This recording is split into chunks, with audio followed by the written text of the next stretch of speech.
You're listening to an Anderson Entertainment production.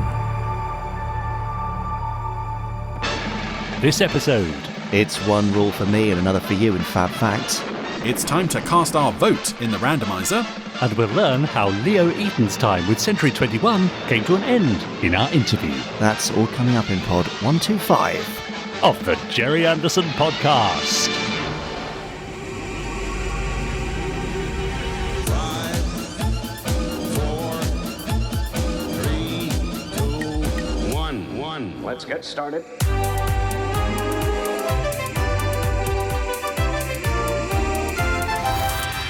Let's go.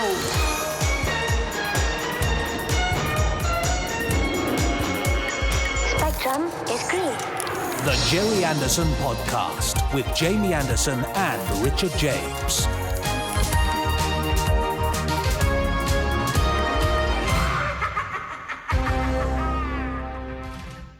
Well, Pod 125. We are a quarter of the way to our second century. Yeah. Not as it says here, Jamie, Pod 124 on my script. That was a typo in the script. Yeah, anyway, I did notice that. You are lead typo spotter of the Gerry Anderson podcast, Richard James, and I am lead typo maker. Typo maker, yes, thank you. Yes, Jamie Anderson. There you are, sitting over there.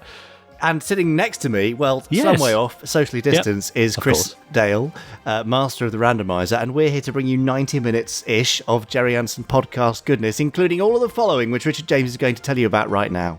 Right, are you ready for this? First of all, we've got Fab Facts coming up any moment, whereby Jamie flicks through a book of enormously fab facts of the Gerry Anderson universe. I shout fab at a random point, pick a fact, and we discuss it and debate it. Then we've got some news from the Gerry Anderson universe, because there's always something new happening around us in this wonderful world of Gerry Anderson stuff. Then we've got the second part of our interview with Leo Eaton coming up a little later on.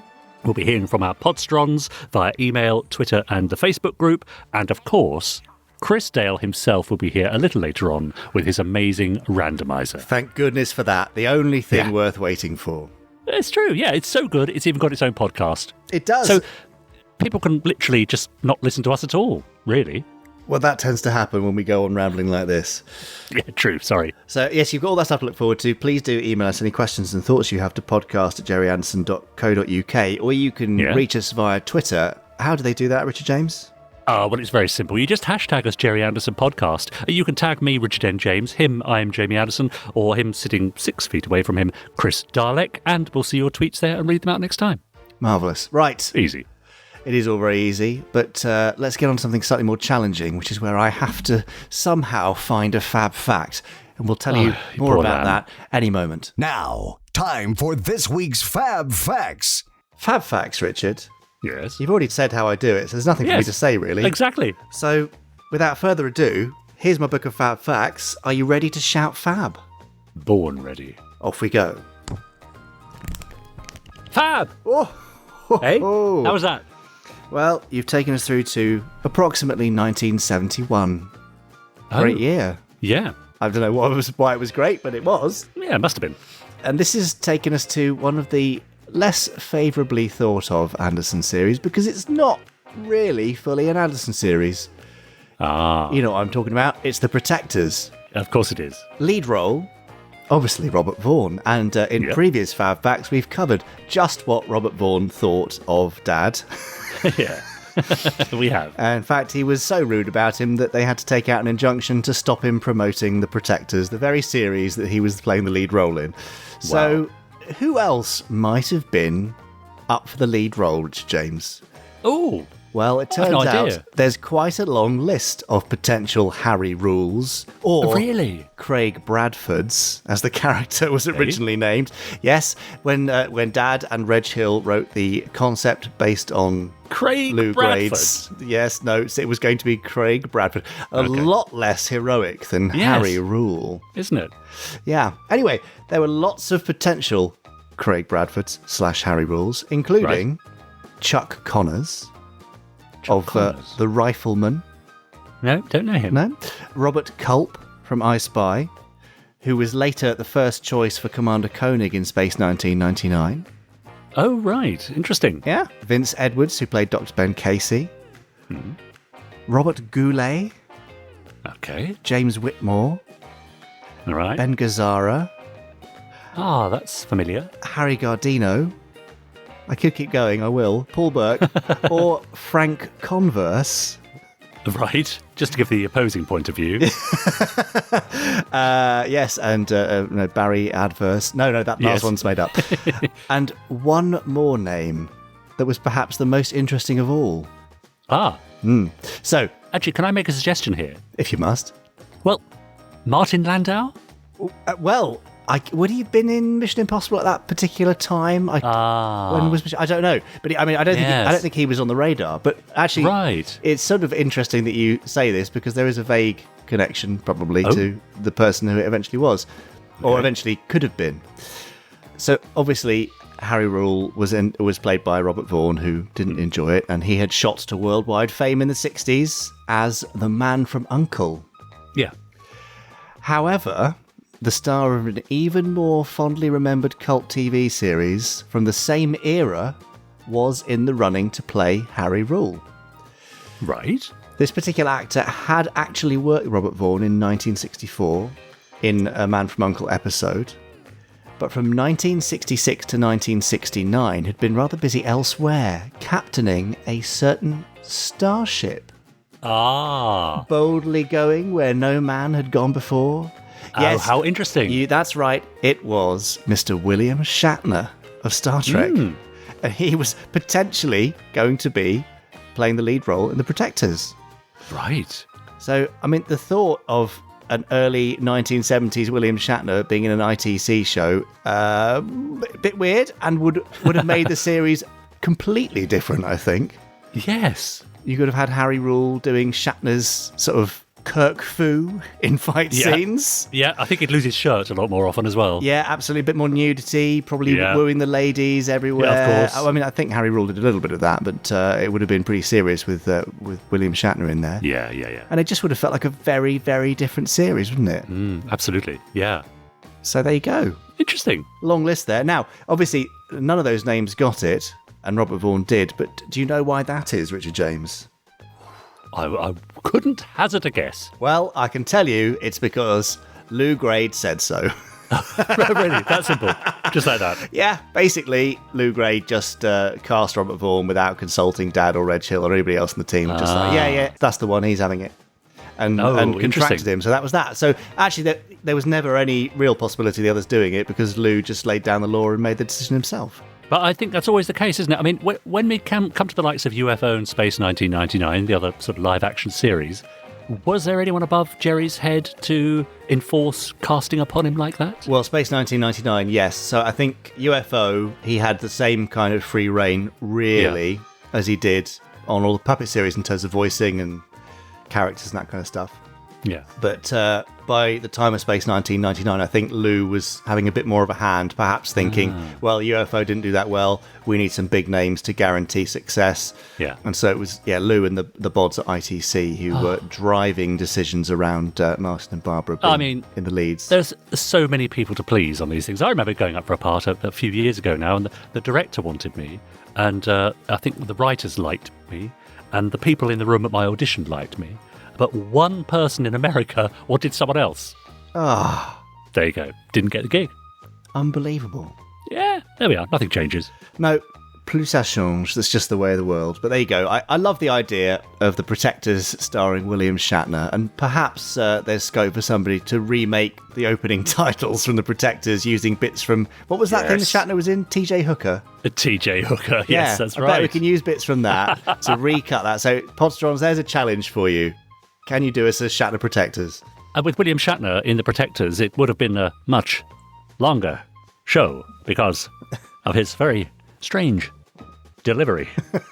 Put another quarter of an hour on, I think. It probably would do. Yeah. In fact, didn't at the start of this pandemic, didn't you go to an evening with William Shatner and you had to leave early because he went on for so long? Absolutely right. He just went on, yes. Great storyteller. Yeah, it's fantastic. Yeah. Gosh, that was my last night out. Ooh. Oh, gosh. We're longing for more Shatner evenings. Yeah, okay, right. I think this probably is time for us to round off this week's Shatner Fact.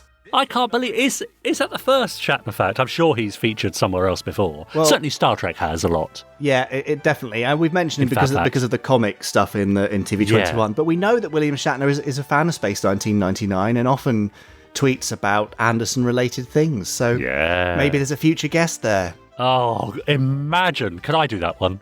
I would happily let you do that. You are well. Having heard that recording of him dealing with the audio director. Oh, yes. I'm more than happy for you to take that interview. Yeah, okay. Maybe I'll back out. Anyway, now we have had some emails in at podcast@gerryanderson.co.uk. Have we? Would you like me to speak some into your ears? Oh, yes, please. Nice and close. Now, Duncan Moss, who we know well, has got in touch to say, "Hi, Jamie and Richard." Now, this is going back a couple of weeks now. When someone asked, or I think it was Chris Dale, in fact, asked if there were any other episodes of Thunderbirds that were set in Ireland. And Duncan Moss says Ireland is featured in the Thunderbirds episode Operation Crash Dive, although not for the whole episode. I think we've had that already. Do not worry about the randomiser, he says, reaching a quarter of the way through the Gerry Anderson catalogue. With new pieces of work in the pipeline, there should be an endless amount of new episodes made by then for Chris Dale to continue providing his subtle and sensitive analysis for many years to come. Subtle and sensitive, eh, Duncan? Except when it comes to Torchy, when it's just groaning and crying. He's also sent in his own 10 words or less podcast tag. Fabulous, fun, formative, friendly, frisky, facile, functional, fascinating, and funky. Kind regards, Duncan Moss. All the F's there. I don't know why, but that works. Yeah, quite nice. Thank you frisky, very much, eh? Duncan. Yeah, that's you. That's not me. Yeah. Big Al got in touch to say, hello, podcasting peoples of the Anderverse. How's this for a 10-word recommendation/review? Anything can happen in the next hour and a bit. Yeah, I like that.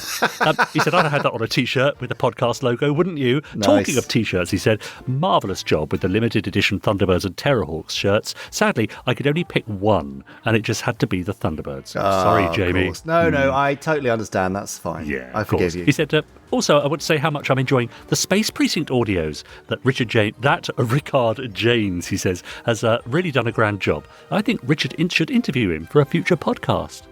That's an idea. Seriously, though, applause for the author, Mr. James. I hope we get more, maybe even an Orin spin-off, the Orin and Romek Mysteries. Just throwing that idea out there again. He says, P.S. If you asked about other Anderson episodes set in Ireland. Here we go. This is a real can of worms, isn't it? And Big Al says, well, the Podsterons put their heads together, and in Thunderbird's Operation Crash Dive, Virgil says Scott and Thunderbird 1 are in England, but the farmer has an Irish accent. There's a cow called Kathleen and Irish music playing in the background, originally from the Fall Feather Falls episode, A Little Bit of Luck. Now, perhaps this was an intentional joke, says Big Al, at the expense of the Americans. I went to university in Aberystwyth, and one of the other students was from the US and had post back from home addressed to Wales, England. It did not go down well. No, the Welsh would not like that. No. Anyway, he says, I've waffled on for long enough. Thanks again for everything you all do to keep the Anderson flag flying. FAB, First Action Bureau is fab, by the way. Looking forward to the next episode. Fully acknowledged broadcast, Big Al. Thanks, Big Al. There. Very glad you're enjoying First Action Bureau, of course.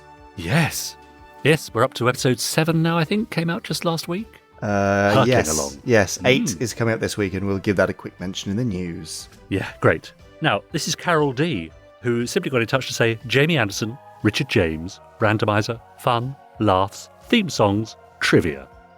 She said, I would have used more, but 10 was specified. I mean, nice. People are really taking this and running with it, aren't they? It's great fun.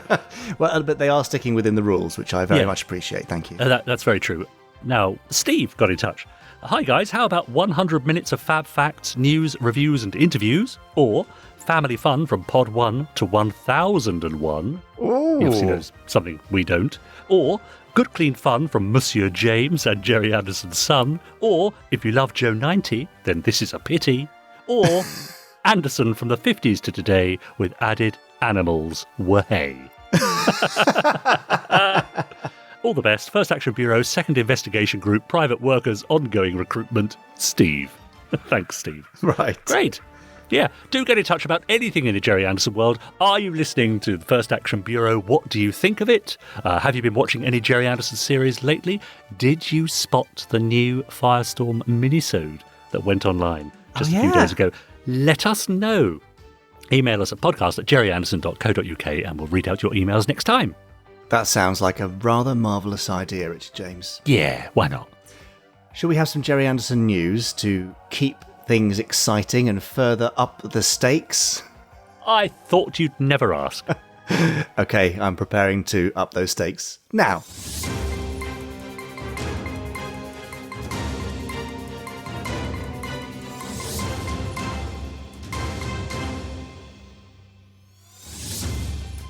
Gerry Anderson news. Newsy, news. Now, I'm going to start off this week, Richard James, thank you for doing that, with news of Froggy the Ram. Right. So this is more Jamie Anderson news, but I just wanted to let you all know that poor Froggy, my oldest ram, had a bit of a fight with Nick, who he doesn't get on with. And, Another ram? Another ram, yes. Right. And sadly, at 10 years of age, lost one of his horns in the battle. So I've now got a mono-horned ram who looks absolutely ridiculous. Oh. I just feel very sorry for him. But yes, he is recovering though. So that's good. Bless. Just thought you'd all want to know that. Thanks, yeah. So now on to the less exciting stuff, the Gerry Anderson news itself. First Action Bureau episode 8 is out this week. Episode 8 of 10. The mystery is deepening for Nero Jones. She's finally met with Benjamin Saal and all is not well. Well, beyond the Bureau, with Earth generally, who knows what's going wrong, but things are quite mysterious. Is that fair to say, Richard James? Yeah, absolutely right. And as you tweeted, episode 7, a bit of a tour de force for Genevieve Gaunt and Sacha Dhawan. Yeah, lovely. In fact, Sacha emailed me and said, oh, can I use some stuff from episode 7 in my voice reel because it sounds really great. So, What? Sorry, hang on. He emailed you to ask? yes. Oh, right. Yeah, I noticed that you just do what you want, but Sorry that's about fine. that. Yeah, some people approach these things politely and others don't. Anyway, do listen to First Action Bureau, firstactionbureau.com. If you're waiting to binge the whole series, fair enough. I completely get that.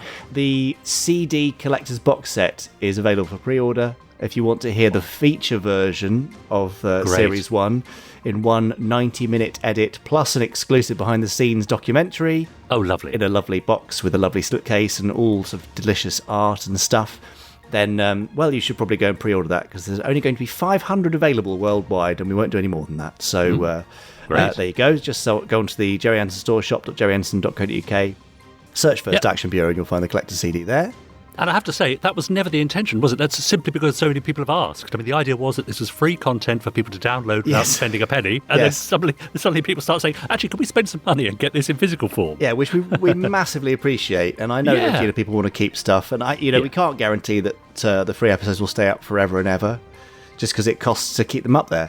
But no, I really appreciate it. And lots of people, I think over 100 of you have already pre-ordered the CD set, which we're well chuffed about. So thank you. Yeah, great. While you are at the Gerry Anderson store, may I strongly suggest that you also type in the word calendar into the search bar, because the 2021 Super Marination calendar is available and will be shipping from this coming Friday on the week of release.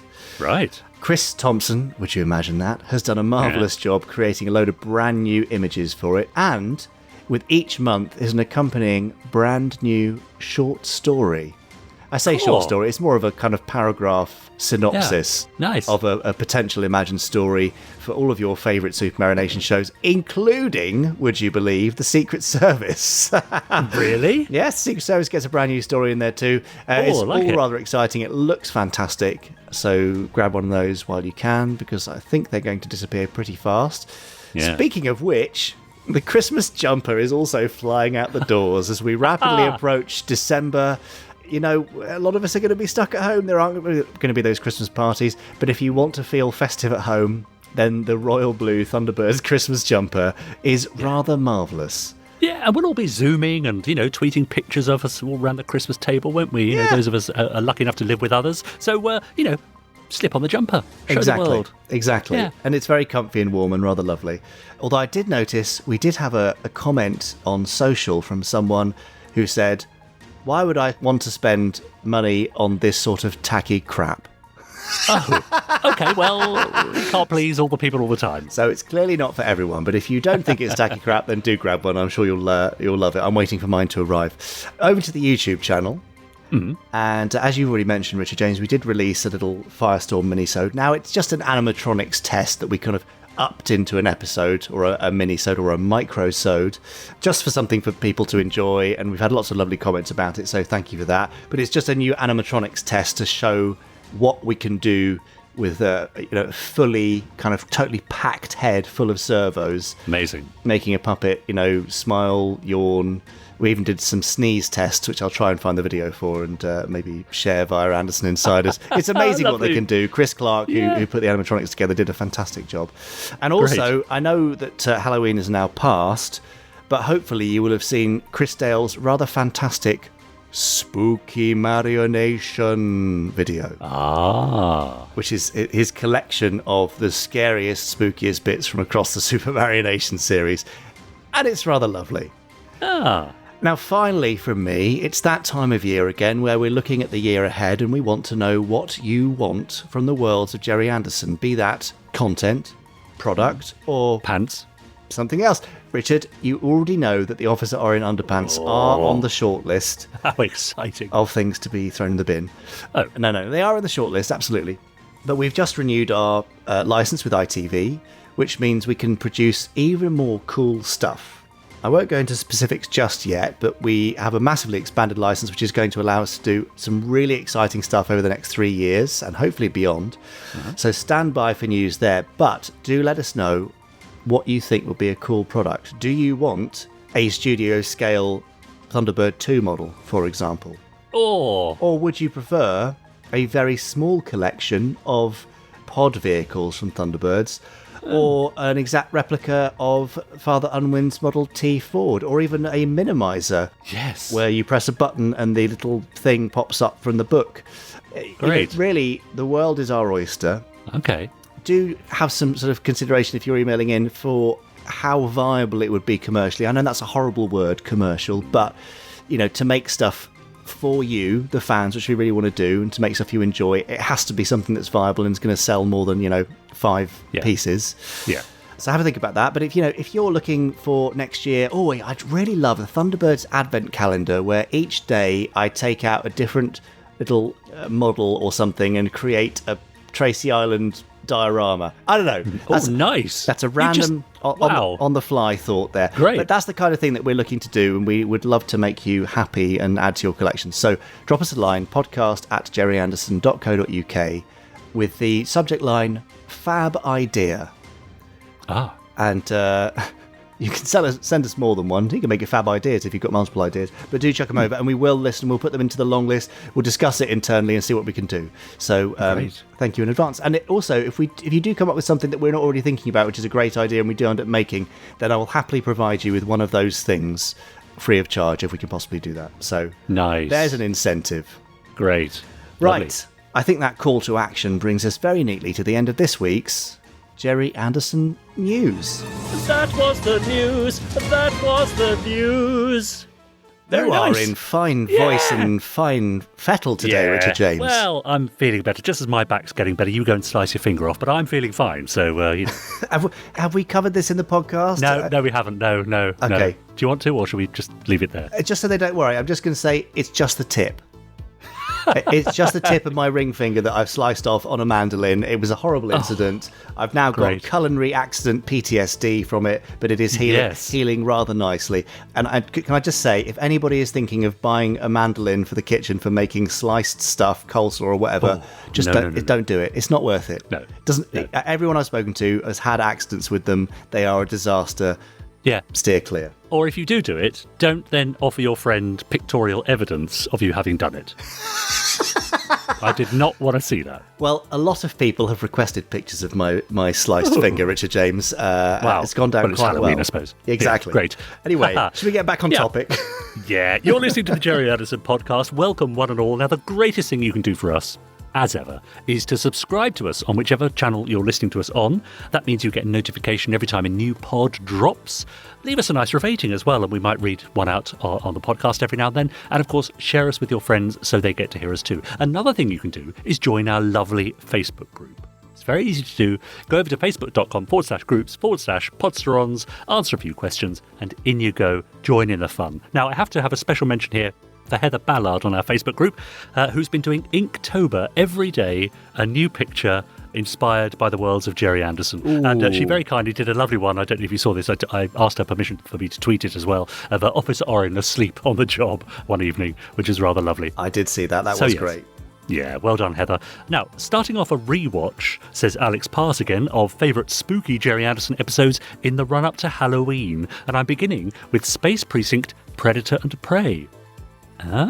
One of your favourites? Yeah, absolutely, yeah. It goes on to say, make sure you pre-order the new Bowman of the Yard book, or Richard Commander James will come and eat your soul.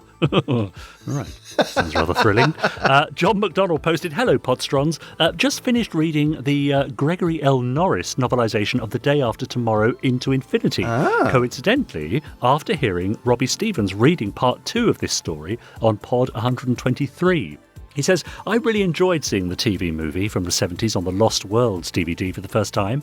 Thus, was keen to try this book, he says. Although it's a short read, 153 pages, this well-written book fleshed out the plot with a bit more. There's an origin story as well, and it expands the Altari's crew's characters, which made the original plot more interesting and understandable. I would recommend to all Podsterons, and it's great that Anderson Entertainment and Big Finish think that there's enough there to produce the audio of this book and the sequel. Cheers for now, guys. And that's from John McDonald. Isn't it wonderful that all these properties are sort of getting new life, aren't they? It's a fantastic thing. Yeah, there's a cross-contamination thing as well, which I think, I'm just going to take a little bit of credit for that, for what Anderson Entertainment has been doing. The fact that we talk about all these things in the same place and we make them available all together, and people find one thing and then another, and they find something via a primer on YouTube or via an audiobook on Big Finish or through the podcast, or there's loads of ways to get into Anderson, and I'm really proud to hear that sort of thing is happening. So thank you, John. Appreciate it. Yeah, that's great. Now, Jamie, we have opened a can of worms.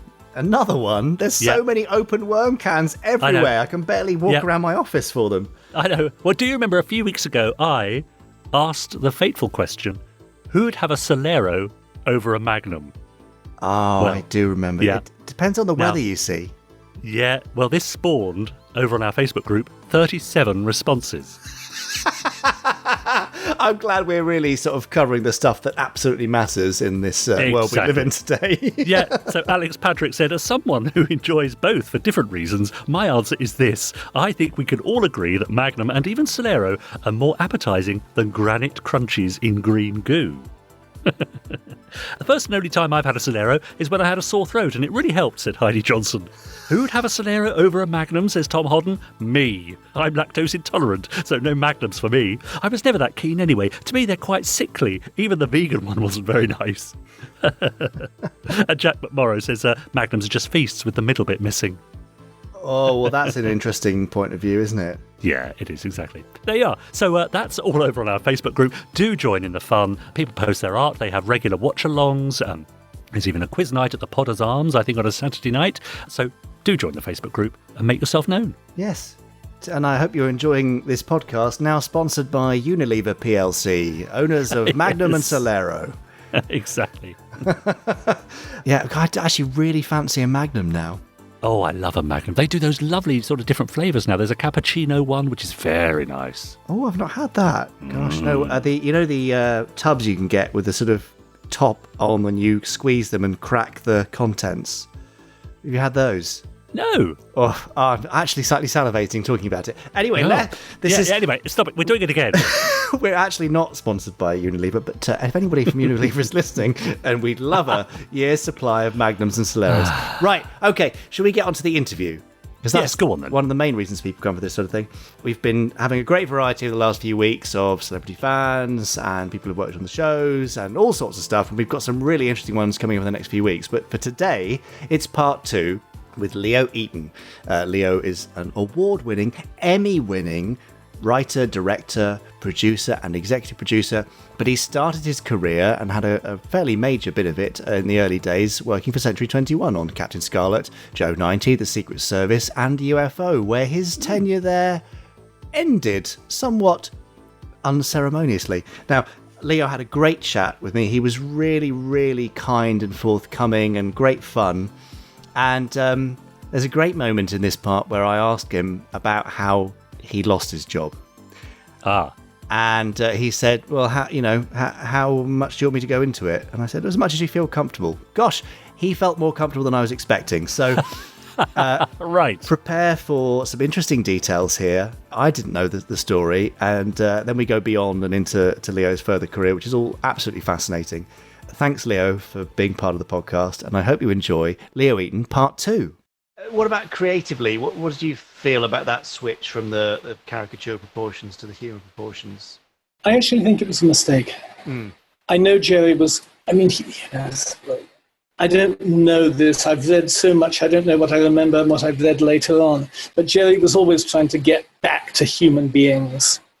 Although I will tell you a story you may or may not have heard, that when we were working on UFO, and as you know, I was his first AD on UFO, after about a week of shooting, and the actors had really been giving him trouble, and he turned to me and said, puppets was so much easier. You can just hang them up at the end of the day. The grass is always greener, right? It's a bit of that. But yeah. It makes total sense. But in terms of the tone of Scarlet and what you were producing, did it feel like you were taking a step on from Thunderbirds and making something that felt a bit more grown up? Or did it just feel like more of the same? I don't know, to be honest. I'm not sure. I'm not sure we thought that way.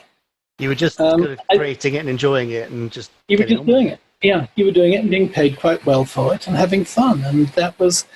And I mean, the hours were also quite long, which they always are in the film industry. So, I mean, that added to the kind of sense of you're in a bubble. Post-Scarlet, would you say you got your hands even more dirty with Joe 90 than you had done with Scarlet? Well, by then, I can't remember how many Scarlets I directed. I think I only did 3, maybe 4. Joe 90, I did about a quarter or a third of them, I think. And also, I loved Joe 90. I actually liked Joe 90 more than I loved Scarlet. Although, thinking about it now, it is such a horrifying concept. I mean, talk about unpolitically correct. Brainwashing a little child to go off and shoot people. But I think in many ways, Scarlet, the scripts were always predictable. I mean, they had to be. The Podsterons would make a threat. Colonel White would summon the team, and Spectrum would neutralize the threat, and Scarlet would probably get shot at some point. They never said if he actually hurt when he got killed. No. You imagine horrendous suffering as it all repaired and also... Oh, yeah. See, and then another dark side. Oh, yeah. With Joe 90, you could pretty much go anywhere. And, I mean, as I say, See You Down There, it's just a pure comedy romp. And King for a Day was really fun. I mean, I remember asking Keith Wilson if he could really build me this great palace throne room. And he said, I guess there goes the budget for about 3 more. I mean, it was, so to me, and visually, I actually think Joe 90 is a better show. I think we were all more used to the new puppets. I think that in some ways, Derek and his team had more scope. Again, because the story selections were so much wider. And then, of course, we got to the Secret Service. I don't know why you take an intake of breath when you start talking about the Secret Service, Leo. I can't possibly imagine. Well, but before we hit the Secret Service, the best known and most well-loved Anderson series of all. What was it Luke Blade said about it? Nobody's going to understand this, cancel it. I mean, it wasn't a great summary. I'm interested in what you guys thought at the time when you were doing it, but just briefly before we leave Joe 90 behind, it was a kind of a step back from sci-fi a little bit. Obviously, a lot of sci-fi elements, but it was more it felt almost more contemporary, even though it was set, whatever it was, 2012 or something like that. Mm-hmm. Mm-hmm. And remember, I came from The Saint and the Baron. So you kind of had a grounding in more contemporary events. And I'd even done a brief stint on the Avengers. Oh, there you go. So it was perfect for you then. I can see why you'd like it, because it's more of the kind of the spy feeling. But do you remember if any of the team felt that there were fewer science fiction elements, fewer effects elements. I mean, Derek and his team, because they'd been producing huge numbers of miniatures and sci-fi sets and stuff, and now it was thatched cottage and, flying over fields, and you had the jet air car, but beyond that, it was a lot more limited. I'd never thought of that. But you're probably right. I'm sure the whole special effects stage hated Giannanti for that reason. But you were so in love with it, you didn't even notice. I didn't care. That is totally fair enough. Go on then, Leo. I can tell you're desperate to get onto the Secret Service. So let's just wind back to the end of Joe 90. You're presented with... I mean, how were these ideas presented, actually? Was everyone called together and it was, you were presented with what this new thing was, or was it just, right, here are the scripts for the next thing, off you go, get on with it? No, if I remember, I'm not even sure if there was any hiatus between Captain Scarlet and Joe 19. There might not have been. I know we were probably called together and said, this is the new project. But, and then scripts would turn out. But how that happened, I don't remember. Okay. Well, so imagine you've just been told, this is the new thing, Stanley Unwin, Vicar with a shrink ray, and a Model T Ford, off you go. What was your reaction to that? How did you feel compared? I think my reaction was the same as everybody else. What? Well, I mean, was that the feeling at the studio as a whole? Oh yeah, yeah. Okay. Yeah. And I think we all knew it was a sort of bridged, because I mean, Gerry had just done Journey to the Far Side of the Sun. And we knew he wanted to get in to live action. And we thought, well, here we have half and a half. We're getting there. But I have to confess, I mean, there was some really fun... there was one, and I can't remember what it was, except where... I can't remember his title that I directed, where Stanley Unwin takes off in his Model T and blasts the heck out of... And I remember...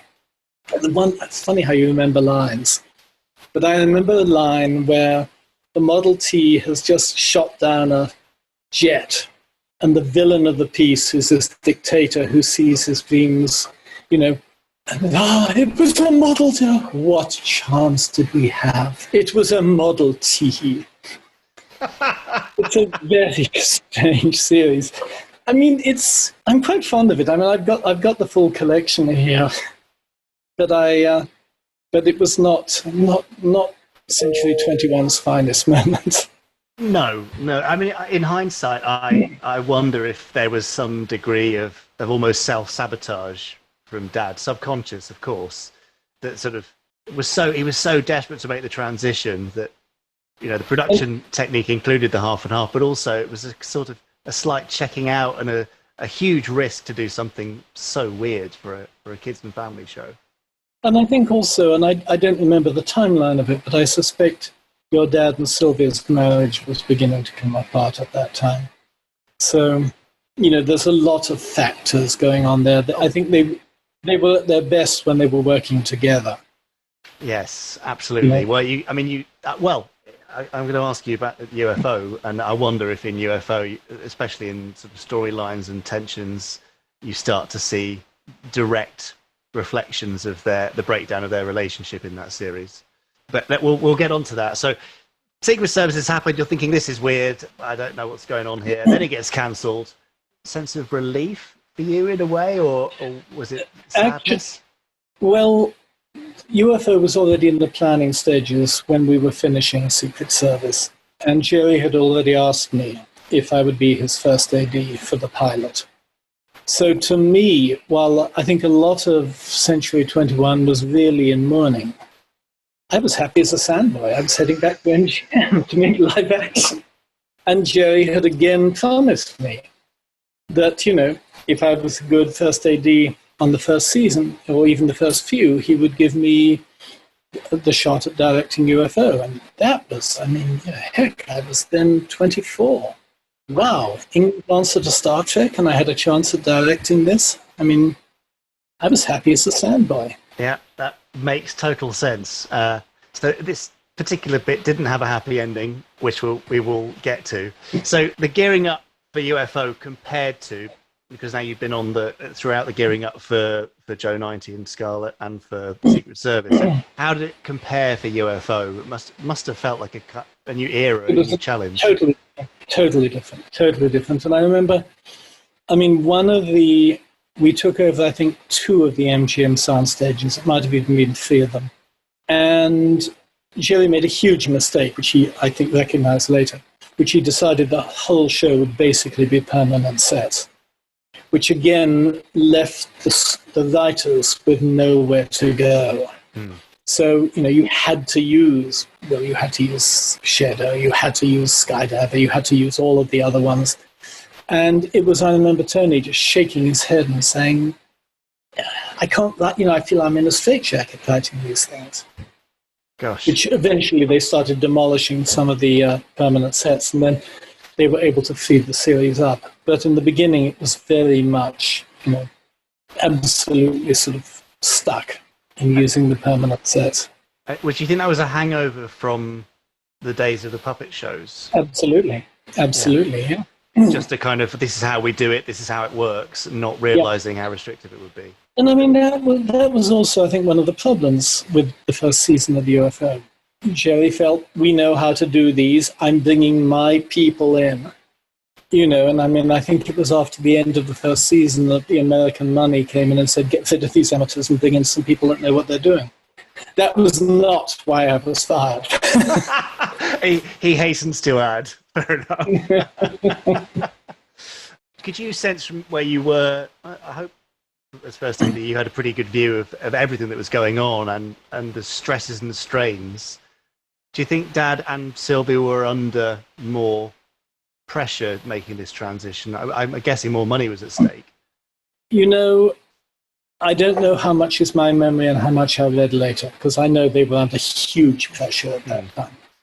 I don't think it was something that was discussed particularly on the set. I think we were too busy. Yeah. All I remember of those first few episodes is just total chaos. It was literally, it was a mammoth series. It really was supposed to be England, Britain's answer to Star Trek. And we all knew how much was riding on it.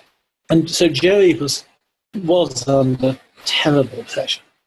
Tearing any remaining hair out, I imagine. I remember a very small thing, but to him, and this actually began to precipitate the break we had, but there was a very small part in the pilot of a doctor, one of the people who was looking after the alien, and he had 2 lines. And the guy who was supposed to act in it had to drop out for some reason, and Gerry asked me, did I know anybody who could take his place? And I happened to know a young actor who was out of work, and I said, well, this guy could. And it was 2 lines. And he looked fine. The voice wasn't what Gerry wanted. Gerry had to voice him and then lit into me for even suggesting this actor. And it was my fault. And at one stage he said, you've ruined the whole series. You've ruined the whole show. Now, in hindsight, at the time, that hurt. In hindsight, when you're under that much pressure, you lash out at the people that are closest, and your AD is very, very close to you. Yeah. So you bore the brunt of that. Yeah. Mm-hmm. Yeah. Ouch. So come on then, Leo. I think it's time to dish the dirt within reason. From that moment and that kind of those wounding comments. Dad was a king of making those kind of over the top statements. Yeah. Even when I was a kid growing up, he'd gather Mum and I in the room together and make this big announcement that there's something very, very important we had to discuss, and it'll be about whether we were having fish and chips or steak and kidney pie tonight. So the drama was always there. But what happened after that? How did things unfold that led to your you really untimely want to go into personal detail, do you? As much as you feel comfortable. Well, there was a young Hollywood starlet who was called Quinn O'Hara, who was brought over to be one of the actresses, and don't even remember the name of it now. And she and I started having a passionate affair. I'd actually met her before on the Saint years before, and we'd sort of stayed in touch. And I was 24. Work, lady friend. Where are you going to put your focus? No comment, Leo, but I'm guessing where you put yours. So Gerry was getting a little bit sort of peeved that my 100% attention wasn't. And then the episode that Quinn was in was probably one of the least good episodes, at least in my opinion at the time, and in Quinn's opinion and the director's opinion, because I'm still an AD. And we decided we should possibly rewrite it, or at least rewrite some of it to make it better. And I was probably increasing Quinn's part a little anyway. I see. And the director got sick, and I was the first AD on it. I was naturally expecting to take over as director. Gerry said, lost my trust. And then that sort of went on a bit. It got worse. Yeah. And finally, I say, I sort of say, I resigned before I was fired. Actually, that's bull. I was fired. But, again, in hindsight, at the time, it was like, how could they do this to me? And I'm this young genius. But in fact, of course, I'd fire somebody for that. But I'm sure you didn't feel that reasonable about it at the time. No. Dad was famous for his, aggressive firings. I'm sure he used the phrase, "You'll never work in this industry again," which seemed to be his go-to. He also said, and this actually did upset me. He said, none of your puppet shows were ever any good. Oh, ouch. Yeah. Gosh. Yes, I think... So, which at the time hurt. But I forgave him a long time ago. Bless you. No, but joking apart, it was an absolutely justifiable fire. It's very magnanimous, you say, but yeah, there are ways and means of going about a firing that don't include saying, and all your work was crap. So yes, I'm sorry to hear that, but thank you for your candor on that.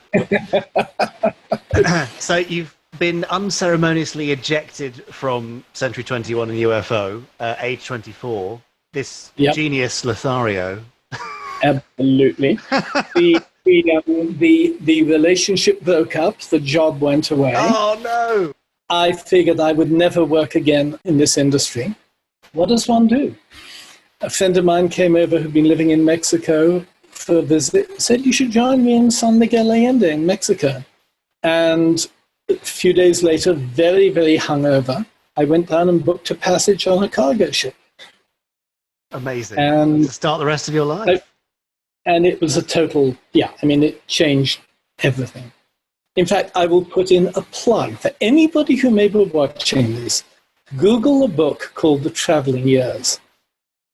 A memoir of puppets, porno, and penury. That sounds like a available on Amazon. You're definitely going to pick up a few customers from this audience, especially with that title, Leo.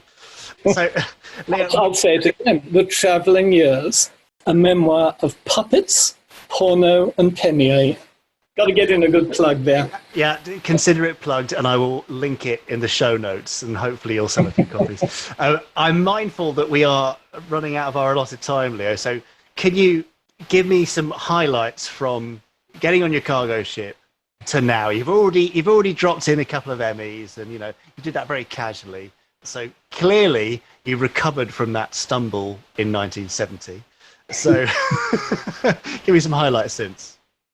Well, I wandered, I was in England, went back to the COI a few years later. That's when I taught at, was in Mexico, worked in LA with Ed Wood, unloaded baggage from trains in Oshawa in Canada, got married, ended up in Texas where my then wife was getting her degree, and ended up without a degree teaching at UT.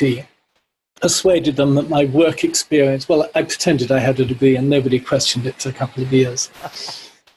But then, went back to England, made films, went to live in Greece for 3 years, lived in a small village in Greece on Crete, ended up starving on a mountainside in Portugal for about 6 months. All in the book. So then came back to America in 81, made a documentary. I don't know if you know the country music singer Waylon Jennings, but persuaded him to come out on a West Texas roundup with me and about 25 cowboys. And that was the start of my making documentaries here. I've been doing them ever since. I ran a PBS station's production entity for a while. That's where I met Michael Wood. We've been working together for the last, 30 years now. Made a very successful children's series with two young, not so young now, brothers called Chris and Martin Pratt's Creatures, Zaboomafoo. Their new show is Wild Kratts, which is on in the UK and all over the world. We got an Emmy for that one. And, just been I do a lot of history films. My new film is about 2.5-hour epic about the 19th century Supreme Court Chief Justice here in the States, John Marshall. And it's called John Marshall, the Man Who Made the Supreme Court. And it's really about the first 50 years of American existence seen through a very different lens than people usually look at it. He was a cousin and enemy of Jefferson. He was mentored by Washington. He held the country together probably ahead of the Civil War, longer than it would have otherwise been. So the Civil War came later. So it's a kind of cool show. Again, streaming on Amazon. John Marshall, the Man Who Made the Supreme Court. Plug, plug, plug. That's two great plugs there. So we've got the book and John Marshall. And what are you working on right now, Leo? Despite current circumstances of COVID and all the restrictions, you were telling me before this that you managed to finish off your most recent project remotely. So what are you managing to keep going with right now? I'm working with the museum in Washington for a possible film on Clara Barton, who is the sort of American Florence Nightingale, and she's also the one who started the American Red Cross. And the funders who funded John Marshall now want to do another film, and we're just discussing what that will be.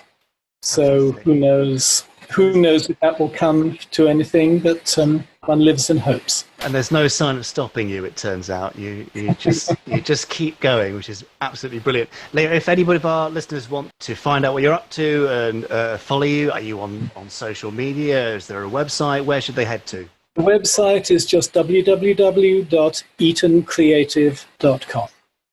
Perfect. EATONCREATIVE.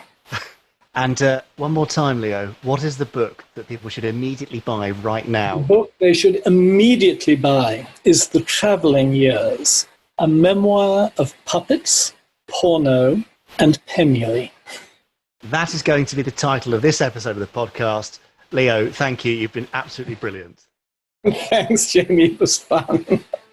What a nice and fascinating chap Leo is. Yeah, I see. So you alluded, I think last week, to me having something in common with Leo Eaton, didn't you?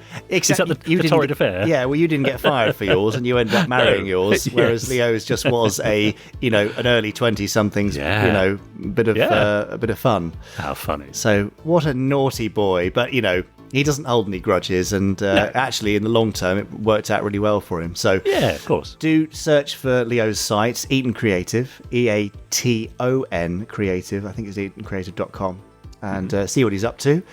You can buy his book, which is Puppets, Penury, and Pornography, or whatever the order was, which he plugged a few times across that interview, and read more. But Leo, thank you very much. Now, next week, Richard James, we are going from someone who worked on the shows to someone who was inspired by them and went into an industry which I don't think we've really covered before on any of our interviews, and that is gaming, computer gaming. So interesting. Byron Atkinson Jones, who's currently a technical lead for PlayStation, rather interestingly, and has a long history in computer games.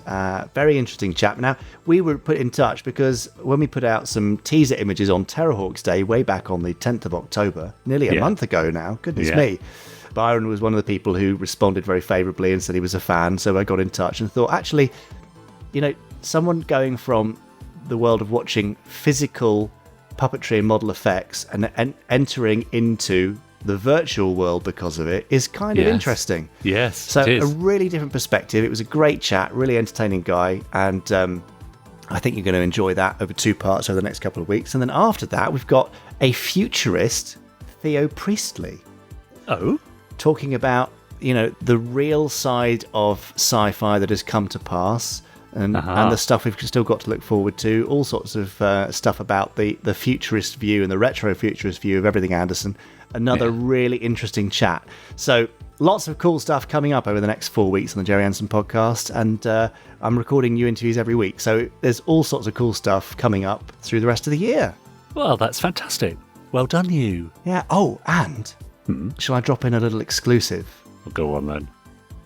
We did some recording last week with Mr. John Culshaw for something. Oh. Yeah. I can't tell you more, but there's is that it? There's some cool stuff coming. Not for the podcast, but for some other stuff. I've already said too much. I must stop. Yes. Back to you, Rich James. What have you got there? Just going back for a moment to Byron Atkinson Jones there. Now, why on earth has there not been any sort of game set within the worlds of Gerry Anderson? Well, I mean, we've had the Star Trek games and Doctor Who games and so on. There have been. So I remember... But not too successful, obviously. Not very good was the problem, I think. So I remember back when I had a Game Boy. Right. You remember Game Boys back in the late 80s and early 90s? Yeah. There was a Game Boy Color game of Thunderbirds.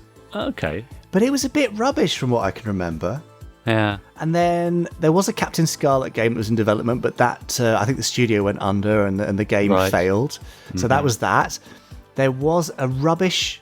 I mean, I say rubbish from a kind of kid user's point of view. I'm sure the people who worked on it worked very hard on it. I'm not dismissing their work for a moment, but it's something I didn't enjoy. There's this Thunderbirds PlayStation game, I think, but all of them seem to be very much kind of very formulaic. Oh, pick up and take this thing there, or fly at speed through this maze. They don't have the crucial core elements of those shows in them. I think there's amazing scope for a game. Proper game. I would agree. Especially cross universe, TV21 universe stuff. Maybe one day, but they're expensive to develop, and now a lot of places, they either want to own the game's IP, they want to own everything about it, or they want to know that it's on TV and being actively kind of promoted all the time. And neither of those can apply for this. So, I don't know. Who knows? Maybe one day, but it feels like a huge lost opportunity, doesn't it?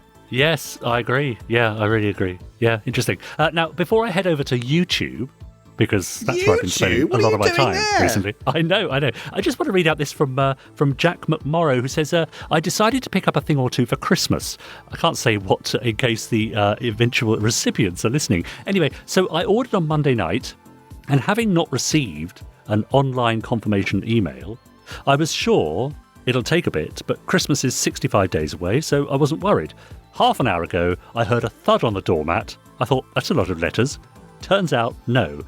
It was my order, safe and sound on my carpet, not even 40 hours after my order. So a massive second kudos from me to everyone at the Gerry Anderson store. Oh, isn't that nice? Isn't that nice? Yeah, great, isn't it? Yeah, no, I think everybody's doing a pretty smashing job at the minute. So Tim and Louise and everybody else, you're doing a great job. Thank you very much. Yeah, now over on YouTube, as I say, Dawn N. Books commented on one of the latest First Action Bureau episodes, saying the acting is great, but, she says, the technical aspect of this series is just as good. Sound and sound effects are fantastic. Surely there is some awards committee out there that this can be submitted to. Well, I mean, I'm saying nothing. I'm saying nothing. I'm sure there is. The thing is, I don't really know about the podcast awards circuit. Maybe we should look into it. But yeah, definitely. Yeah. Thank you very much, Tom. Darren Lodge has been listening to the podcast via YouTube and says, I have to say this, Jamie does say core a lot. Sounds like something out of a Carry On film. Were you aware of that, Jamie? I like to express my amazement and pleasure by saying that word. But now you've mentioned it, I'm going to try not to say it as much. That's a shame, because it could be a podcast drinking game, couldn't it? Yeah, but a very dangerous one, going by what Darren says there. Exactly. Jasmine Forever posted, guys, I was watching all this old Space 1999 stuff. You should do a podcast on how that old show recycled plots. I don't know how they got away with it. Some episodes are the same. There's one where they go to an ice planet and a mad doctor keeps zombie slaves in a cave. And there's another one where another mad scientist keeps zombie workers in a cave. Not only that, it's the same actor, Brian Blessed. Another is the moon hitting either a copy of itself or another planet, but mystically emerging after the non-collision zillions of miles away. Zillions of miles away. In the 70s, viewers must have had amnesia not to see it. Oh, all right, Jasmine. Obviously wanted to get that off her chest. Brian Artillery says that one of the members of the Spectrum, now this is the band that we were referring to fairly recently who performed the final song on Captain Scarlet, was Keith Forsey, who many years later would write Don't You Forget About Me, which was a massive worldwide hit for Simple Minds. He says, just writing that has installed the tune into my head. Damn earworms, says Brian. And finally for now, Thomas R. Skidmore says, I noticed in the first episode of Joe 90 that the Russian MiG plane stolen by Joe was in fact the Angel Interceptor from Captain Scarlet. More of that reuse and recycling, eh? Yeah, we like to see that. So, thanks for visiting the Gerry Anderson YouTube channel. Do comment beneath whatever you're watching, and I'll have a look occasionally and see if there's anything worth reading out. I'm glad you are spending some time doing useful things, Richard James. Yeah. What else is there to do? Well, write and read books, it seems. That's what you're mostly doing right now. There is that. True. So I believe your latest Bowman book has gone down rather well. Yes, that's right. The Phantom in the Fog is out, and yes, people are enjoying it, which is always a relief. And they're enjoying your Space Precinct short stories too. I mean, you know, you're a master wordsmith, aren't you? Am I? What a clever chap. I mean, you wouldn't think so if you listened to the podcast, but yes, fine. Well, it's all down to the magic of editing, isn't it? So, so thank you, Laura Editor, who makes Richard sound coherent and me sound all right. We do have another master wordsmith as part of our team, though, Richard James. Yes, we do. Not the dog that is currently barking. No. But it is, in fact, Chris Dale, who joins us right now from 6 feet away from me. Hello, Chris, with this week's amazing randomizer.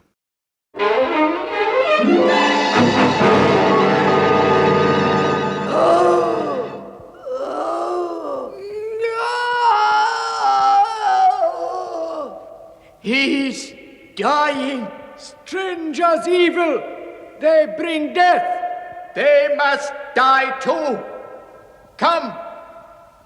So anyway, Marina, I'm really sorry about bringing you along on this rather pointless mission to rescue the randomizer, but we couldn't very well leave it in the hands of these underwater cavemen, could we? Although it might not be a bad idea. Oh, heads up, they're coming back. Now you die. We seek revenge. But the old man isn't dead yet.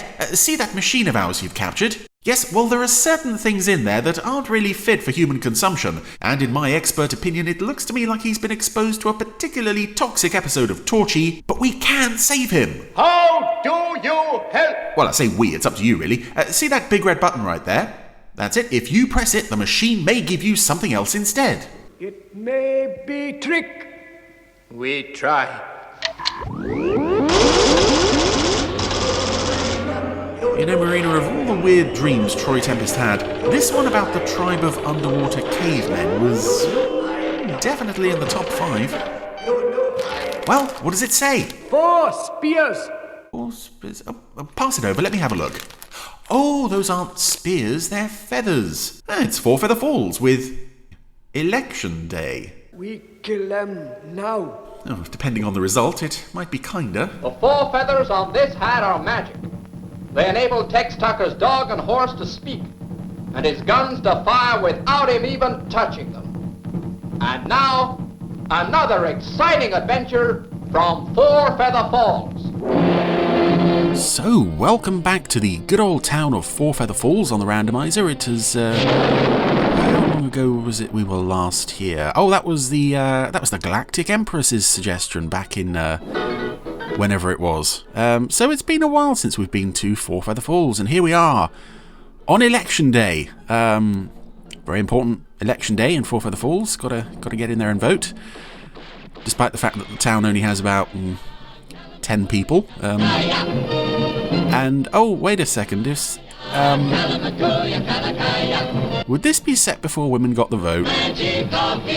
Because in that case, it would. Well, Ma Jones. We'll see if Ma Jones turns up. If she turns up, then she's got the vote. If not, then she hasn't, presumably. Anyway. Four Feather Falls. Oh, there she is. That they will elect a nominee for the office of sheriff of the said town of Four Feather Falls. Does that mean... Oh, an election for sheriff. That Tex Tucker ain't gonna be sheriff no more? No, son. What happens is every so often Tex stops being sheriff. Why don't we make him sheriff again? Complete waste of time.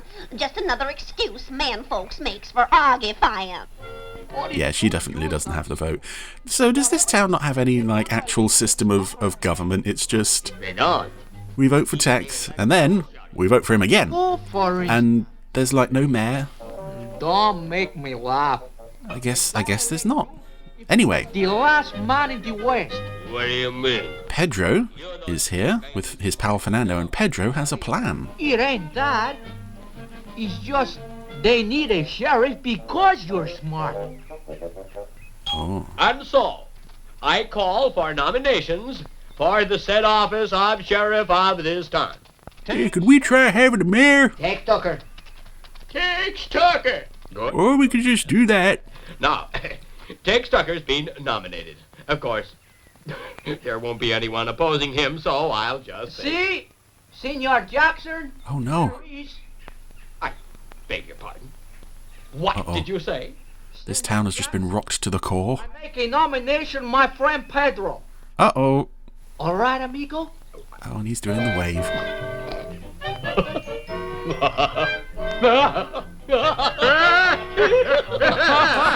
And his nomination is being about as well received as you might expect.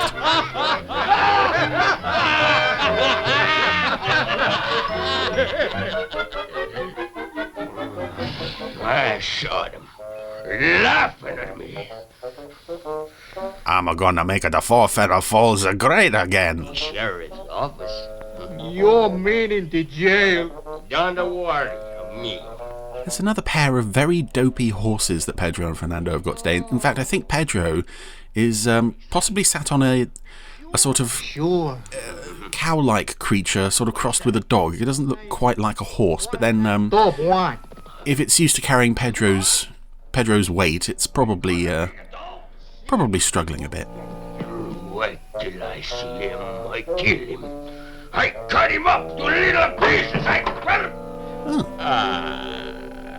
Ben, my good friend.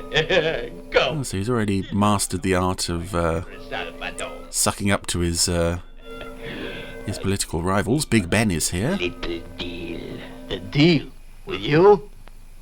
What kind of deal? Tell me, Ben. Who is the man who makes the most trouble for you and me here in the Four Feather Falls? That's easy. Tex Tucker. And how would you like it? It would have been lovely if he'd said something like, I don't know, Doc Haggerty, and Pedro was like, well, what? It'd suit me fine. But it ain't very likely. That was not the answer I was expecting you to say. Me? You? Say. I got a little plan. I'm sure it's gonna work. Yeah, you've got a great track record in the plan department. I present to you your friend, my friend, Tex Tucker. He's what we have in place of an actual system of government. And what does he have? Yeah, thank you. That makes him an ideal candidate? I ain't much of a hand at speechifying, so I reckon... Good, we don't need any. ...in a country, a song about the folks right here in Four Feather Falls. He's the singing candidate. You can travel around and roam the whole world over and meet those highfalutin folks of great renown. So not only can he actually carry a sentence, he can also carry a tune. This is doubly rare. Places, happy hearts and friendly faces, way back in my hometown.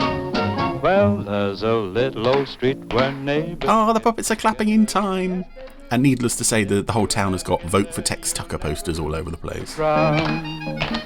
Give me those wooden shacks and open spaces, happy hearts and friendly faces, way back in my hometown.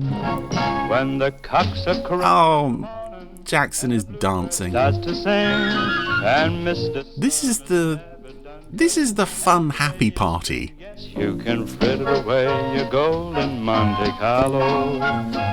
But if you've got an idea that you'd like to settle down, you'll love those gentle folks and homely places, happy hearts and friendly faces, way back in my hometown.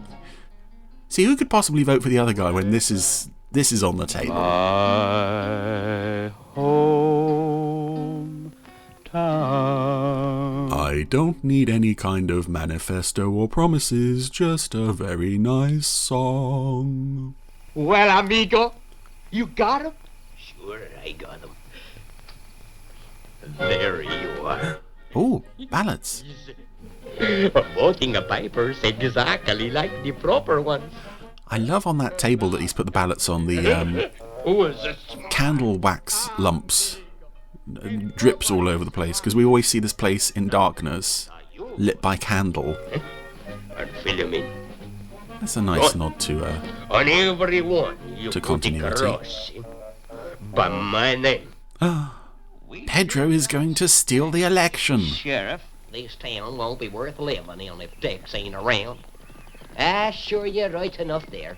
So why the heck do we keep running him out of town every time he does something even mildly that we don't like? Okay, come on in. Voting started. By tonight, that box ought to be full of votes for Tex Tucker. By tonight. Ooh. Ooh. The box is full of votes for Pedro. What's the next move? All we got to do now is wait until they finish. It's re-establishing my previous point about how few people there are in Four Feather Falls. It barely looks like there's enough ballots to cover the bottom of the box. Bird our way. Okay, let's go. I'm gonna start something. Keep 'em busy while you switch the boxes. Okay. I'm not sure exactly what Pedro thinks being sheriff is going to make him able to do that he can't do already, because he basically has a free hand to cause trouble every single week. Okay, he gets thrown in jail, but Hold your horses, Marvin. It's not like there are any consequences that he has to deal with from any of that. So you can shut up shop and we can declare Tex sheriff. So that's the game, is it? Stopping the voting so your boy gets in. Where I come from, that kind of talk's gun talk. Now, Uh-oh. Gentlemen. Move over. You're too old to vote in. Dusty, look. I'd say that's typical America, were it not for the fact that we have a talking dog here. You couldn't hit your own. You better go and get Tex. I'll wait here. Maybe not. But I can still hit you right between the eyes. Now get out of here. Ben. Why, you aging old... Hey, Ben. I ain't taking that kind of lip. I don't care who it's from. Yeah, that was telling me, Marvin. You did it good, huh? I changed the box. Boys, you gotta come quick. It's Pedro and Fernando. Pedro and Fernando.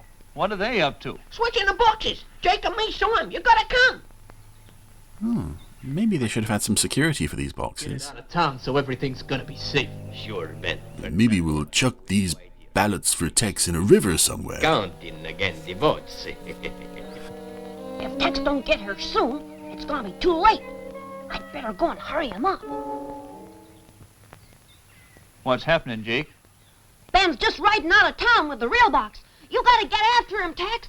I sure will. Yeah, from Jake's point of view, he sent the dog to alert Tex, but I've never been clear. Do the people of Four Feather Falls actually know that Tex can communicate with his animals? To start the counting. Yeah.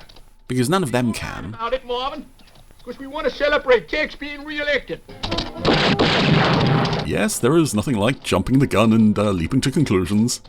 No way this election could possibly go wrong. Ben, you better give up. You ain't... Now even Rocky's looking a bit derpy this week. All the votes have been counted. And all 6 of them.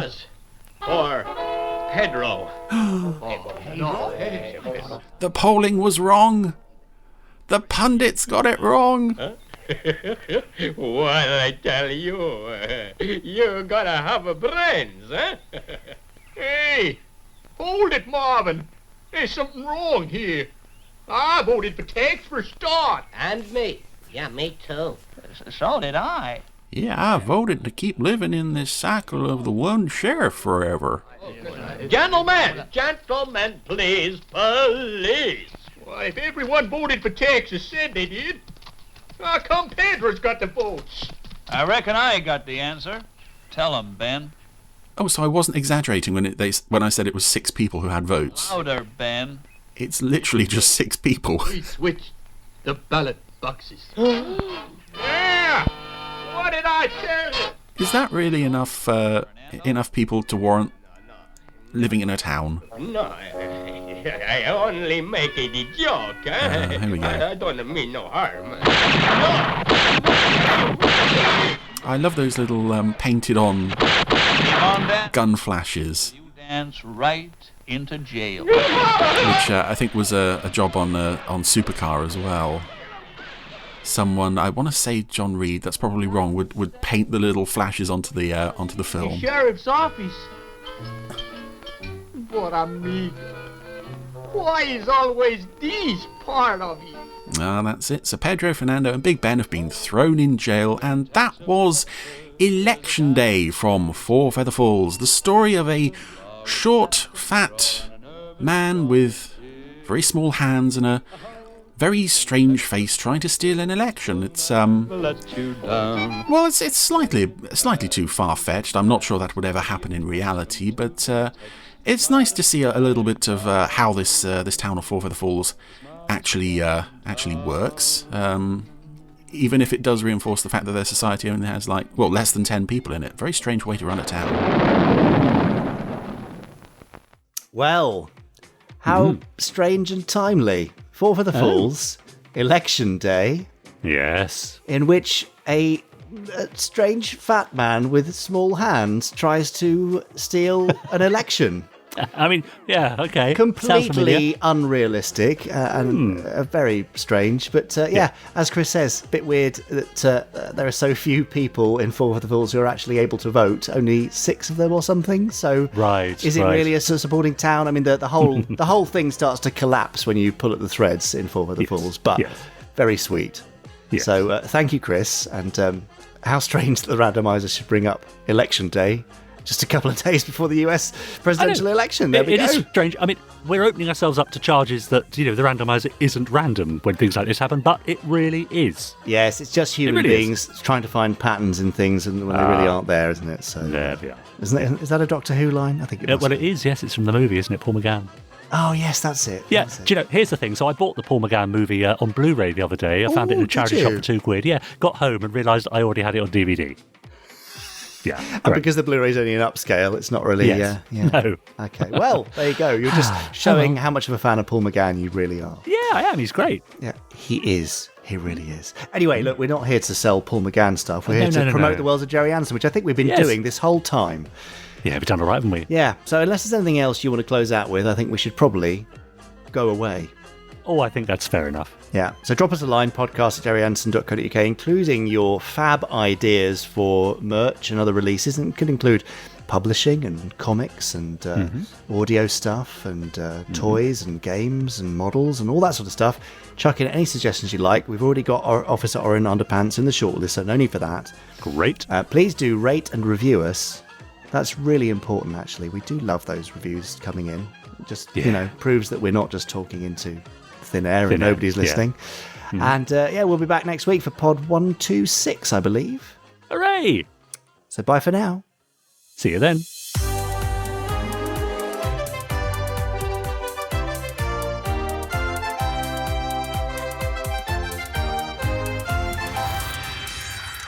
Stage 1 complete. Let's go.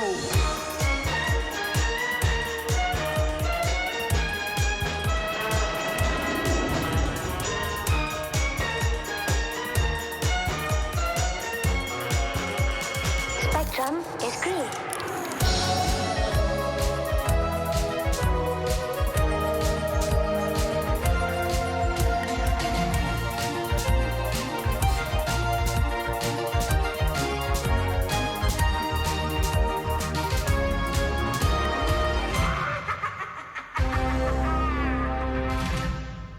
Well, Richard James. Yes? My finger's throbbing a bit, you know. I should imagine it is. Honestly, between your finger and your goat's horn. I felt a bit for him because, you know, the horn is nail, isn't it, really? So we're not too far off with our sort of slight amputations that have been happening. No. And with you, with your back, I mean, we're a sorry lot, between aren't us, we're a sorry state, aren't we? Yeah. I mean, it's a wonder we get together every week to do this podcast. We're falling apart. Yeah, well, thankfully, we just have to sit in front of a microphone and witter on. It's pretty easy, which we're extremely talented at. Right, I'm going to go and look after my throbbing finger. You go and look after your throbbing back, and I'll see you next week. Bye. Bye. You have been listening to the Gerry Anderson Podcast. Wasn't it fun? You have been listening to an Anderson Entertainment production.